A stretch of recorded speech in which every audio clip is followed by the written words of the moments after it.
IBC என்கிற சட்டத்தின் பெயரை பாரதிய நியாய சன்ஹிதா என்று பெயர் மாற்றம் செய்திருப்பது ஏன்?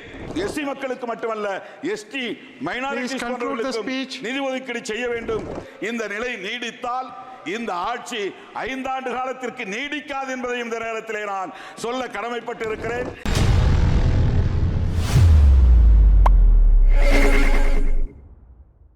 ஸ்ரீ தோல் திருமாவல்லவன். மாண்புமிகு அவைத் தலைவருக்கு வணக்கம். இந்த நிதிநிலை அறிக்கை தேசத்தின் ஒருங்கிணைந்த வளர்ச்சியை கருத்தில் கொண்டு தயாரிக்கப்பட்டதாக இல்லை. உழைக்கும் மக்களின் நலன்களில், குறிப்பாக விளிம்புநிலை மக்களின் நலன்களில் அக்கறை கொண்டதாகவும் இல்லை. கூட்டணியில் இருக்கிற ஓரிரு கட்சிகளை திருப்திப்படுத்தி தமது ஆட்சியை 5 ஆண்டு காலத்திற்கு தக்க வைத்துக் கொள்ள வேண்டும் என்கிற துடிப்பும் பதைப்பும் தான் இந்த அறிக்கையிலே மேலோங்கி இருக்கிறது. இது ஒரு ஓரவஞ்சனை பட்ஜெட்.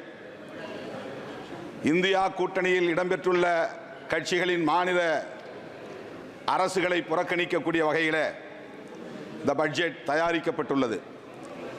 அதனால்தான் தமிழ்நாடு முதல்வர் மாண்புமிகு தளபதி ஸ்டாலின் அவர்கள் இதனை கண்டிக்கிற வகையில் நிதி ஆயோக் கூட்டத்தில் பங்கேற்பதை புறக்கணிக்கிறோம் என்று வெளிப்படையாக அறிவித்தது மட்டுமில்லாமல் தமிழ்நாடு முழுவதும் கண்டன ஆர்ப்பாட்டங்களையும் நடத்தியிருக்கிறார் என்பதை இந்த அரசின் கவனத்திற்கு நான் கொண்டு வர விரும்புகிறேன். எனினும் மேற்கு வங்க மாநில முதல்வர் திருமதி செல்வி மம்தா பானர்ஜி அவர்கள் அந்த நிதி ஆயோக் கூட்டத்திலே பங்கேற்றார். அவரையும் அவமதித்திருக்கிறார்கள். அவர் பேசிக் கொண்டிருக்கிற போதே ஒலிவாங்கியை அணைத்திருக்கிறார்கள். இந்த அவமதிப்பை நான் வன்மையாக கண்டிக்கிறேன். இந்த நிலை கூடாது என்பதையும் சுட்டிக்காட்ட கடமைப்பட்டிருக்கிறேன்.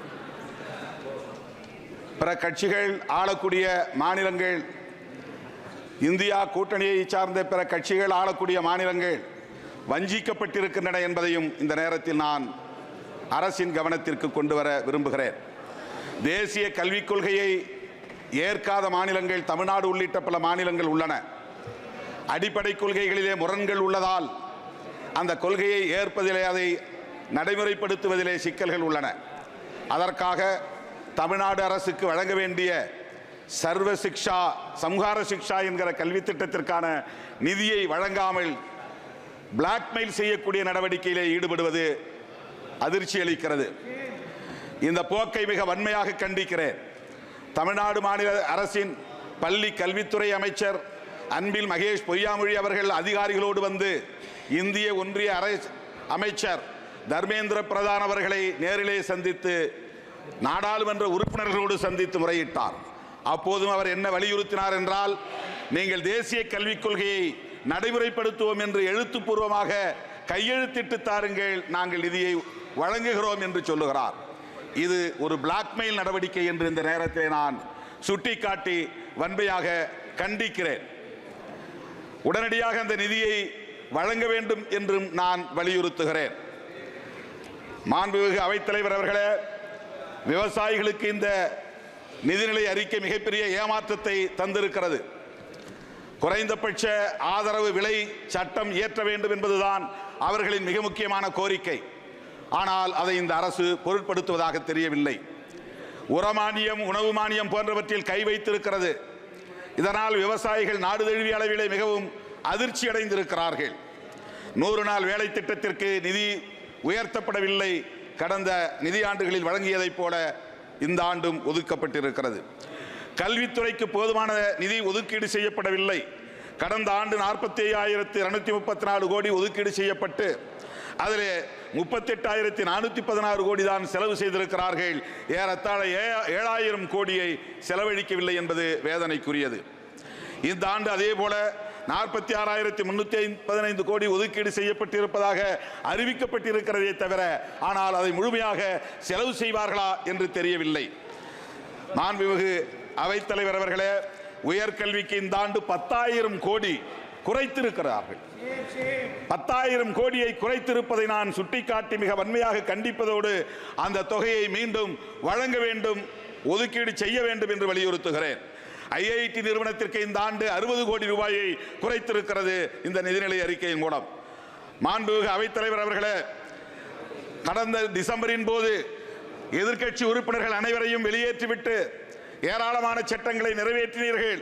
அதிலே 3 குற்றவியல் சட்டங்களும் அடங்குமாகும். அரசியலமைப்பு சட்டம் உறுப்பு எண் ஆர்டிகிள் 348 348 தெளிவாக சொல்லுகிறது, இயற்றப்படுகிற அனைத்து சட்டங்களும் ஆங்கிலத்தில் தான் இருக்க வேண்டும், அந்த பெயர்கள் ஆங்கிலத்தில் தான் இருக்க வேண்டும் என்று சொல்லப்பட்டிருக்கிறது. ஆனால் ஐபிசி என்கிற சட்டத்தின் பெயரை பாரதிய நியாய சன்ஹிதா என்று பெயர் மாற்றம் செய்திருப்பது ஏன்? இதை நாட்டு மக்கள் இன்றைக்கு கேள்வியாக எழுப்புகிறார்கள். கிரிமினல் ப்ரொசீஜர் கோட் என்கிற சட்டத்தின் பெயரை பாரதிய நாகரிக் சுரக்ஷா சன்ஹிதா என்று பெயர் மாற்றம் செய்திருக்கிறீர்கள் ஏன்? இந்தியன் எவிடன்ஸ் ஆக்ட் என்கிற சட்டத்தின் பெயரை பாரதிய நியாய சாட்சிய அதிநியம் என்று பெயர் மாற்றம் செய்திருக்கிறீர்கள். இந்த சமஸ்கிருதமயமாதல் நடவடிக்கை ஏன் என்று நாட்டு மக்கள் கேள்வி எழுப்புகிறார்கள். அதற்கு மாண்புமிகு அமைச்சர்கள் பதில் சொல்ல வேண்டும் என்று இந்த நேரத்தில் நான் பதிவு செய்ய கடமைப்பட்டிருக்கிறேன். இது அரசமைப்பு சட்டத்திற்கு எதிரான நடவடிக்கை, ஆர்டிகிள் 348 எதிரான நடவடிக்கை. இந்த போக்கை கைவிட வேண்டும். இந்த சட்டங்கள் அனைத்தையும் இயற்றப்பட்ட இந்த திருத்தப்பட்ட இந்த சட்டங்களை திரும்ப பெற வேண்டும் என்று வலியுறுத்துகிறேன். கடந்த 26ஆம் தேதியும் இன்றைக்கு 29ஆம் தேதியும் தமிழ்நாட்டை சார்ந்த பல்லாயிரக்கணக்கான வழக்கறிஞர்கள் வந்து போராட்டம் நடத்தியிருக்கிறார்கள். இந்த சட்டத்தை திரும்ப பெற வேண்டும் என்று வலியுறுத்தி இருக்கிறார்கள். நானும் இந்த அவையிலே வலியுறுத்த கடமைப்பட்டிருக்கிறேன். இந்த 3 குற்றவியல் சட்டங்களையும் திரும்ப பெற வேண்டும், பழைய சட்டங்களையே நடைமுறைக்கு கொண்டு வர வேண்டும் என்று நான் வலியுறுத்துகிறேன்.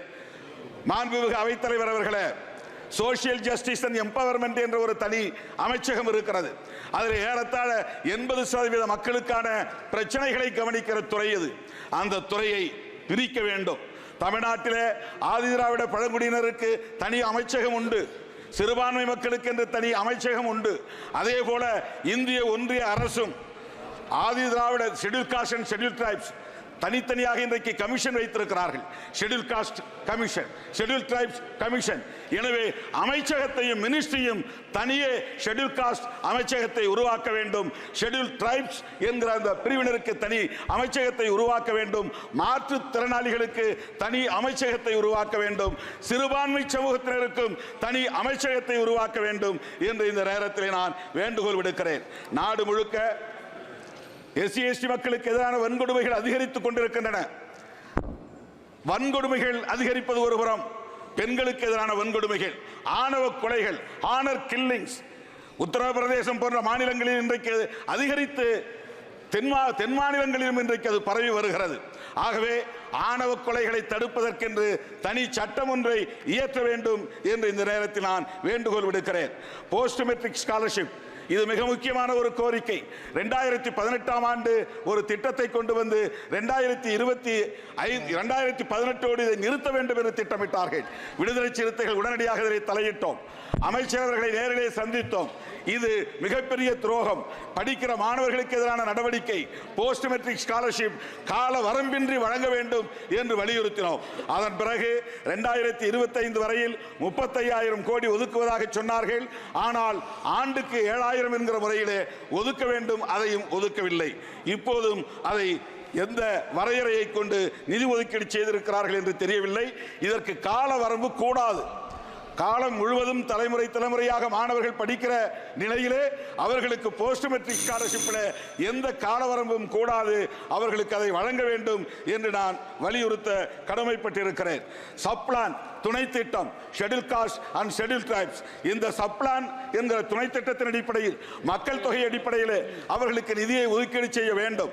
15% மக்கள் தொகை எஸ்சி மக்களுக்கான மக்கள் தொகை அகில இந்திய அளவில்.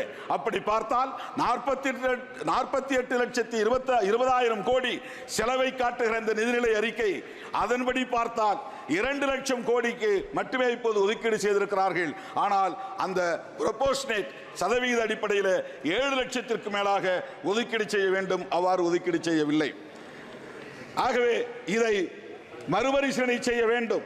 ப்ரொபோர்ஷனேட் அடிப்படையில் அவர்களுக்கு எஸ்சி மக்களுக்கு மட்டுமல்ல எஸ்டி மைனாரிட்டிஸ் போன்றவர்களுக்கும் நிதி ஒதுக்கீடு செய்ய வேண்டும் என்பதை இந்த நேரத்தில் நான் வலியுறுத்த கடமைப்பட்டிருக்கிறேன். நம்முடைய எதிர்க்கட்சி தலைவர் ராகுல் காந்தி அவர்கள் குறிப்பிட்டதை போல விளிம்புநிலை மக்களை, அதாவது schedule cost, schedule tribes, OBC, minorities, differently abled ஆகிய இந்த மக்களை எல்லாம் புறக்கணிக்கக்கூடிய ஒரு அரசாக இந்த அரசு விளங்குகிறது. இந்த நிலை நீடித்தால் இந்த ஆட்சி 5 ஆண்டு காலத்திற்கு நீடிக்காது என்பதை இந்த நேரத்திலே நான் சொல்ல கடமைப்பட்டிருக்கிறேன், எச்சரிக்க கடமைப்பட்டிருக்கிறேன். கூட்டணி கட்சிகளை திருப்திப்படுத்தினால் மட்டும் போதாது, உழைக்கும் மக்களின் நலன்களில் அக்கறை